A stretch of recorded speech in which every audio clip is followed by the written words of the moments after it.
Thanks for stopping by the channel. Please take the time to subscribe to the channel. The United States faces a silent crisis, one that has long simmered in the background, but threatens to erupt into a full-blown humanitarian disaster if drastic policy changes go unchecked. At the heart of this crisis lies Section 8 housing assistance, a federal program that provides rental subsidies to low-income individuals and families. While discussions around budget cuts and fiscal responsibility are nothing new in Washington, proposals to reduce or eliminate Section 8 funding are gaining renewed traction, and the consequences would be devastating, particularly for women. Understanding Section 8, a lifeline, not a luxury. The Section 8 Housing Choice Voucher Program, administered by the U.S. Department of Housing and Urban Development, HUD, helps more than 2 million low-income households afford decent, safe, and sanitary housing in the private market. Participants pay a portion of their income toward rent, typically 30%, and the voucher covers the rest.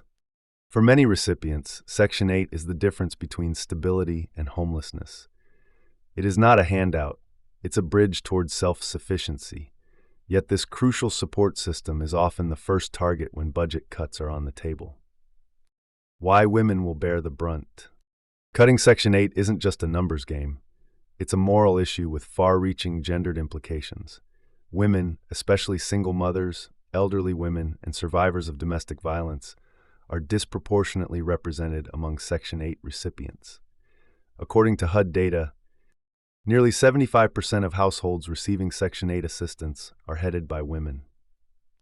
Over 40% are single mothers. Many are employed in low-wage jobs, health aides, retail workers, service industry roles, where salaries are insufficient to afford market-rate rents. Without the safety net of subsidized housing, millions of women could find themselves at risk of eviction, job loss, and a spiral into poverty from which recovery is painfully difficult. Single mothers walking a tightrope. Imagine a single mother working 2 jobs to provide for her children. She relies on her Section 8 voucher to stay in a modest 2-bedroom apartment. Without it, she would need to relocate to unsafe or overcrowded housing if she can find any at all. That disruption affects her ability to keep a job, her children's education, and their long-term health outcomes.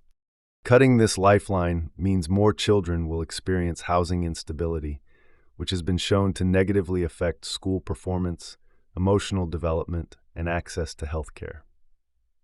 Domestic violence survivors, escaping one trap, falling into another. For survivors of domestic violence, stable housing is often the key to escaping an abuser. Section 8 offers a path to independence, safety, and recovery.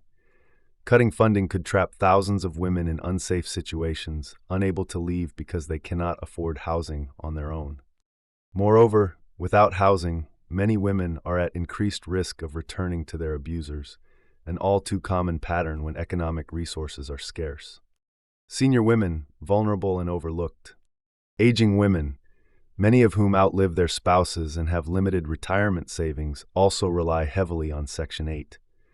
These are women who may have spent their lives raising families or working low-wage jobs with little opportunity to save.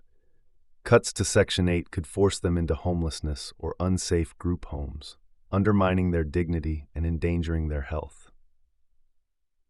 Economic ripples and public health costs. The economic argument for cutting Section 8 falls apart when long-term costs are considered. Homelessness is far more expensive for taxpayers than housing assistance. The costs of emergency shelter, medical care, policing, and incarceration far exceed those of providing stable housing. Moreover, housing instability is closely linked to poor health outcomes, particularly for women and children.